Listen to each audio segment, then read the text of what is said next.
Hi, my name is Patricia, and I'm going to show you how to fold a piece of paper into eighths with 3 folds. Now here's my piece of paper.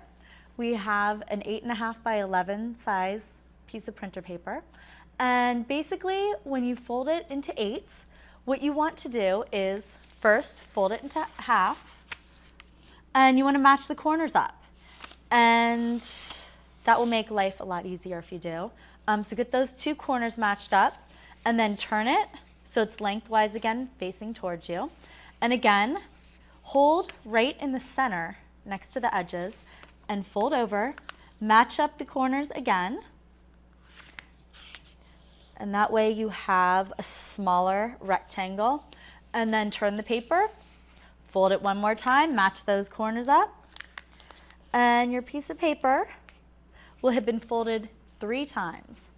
And then what you can do is open it up, and you will see that you have it in eighths. And there is a piece of paper folded 3 times, and you have it in eighths. There you go.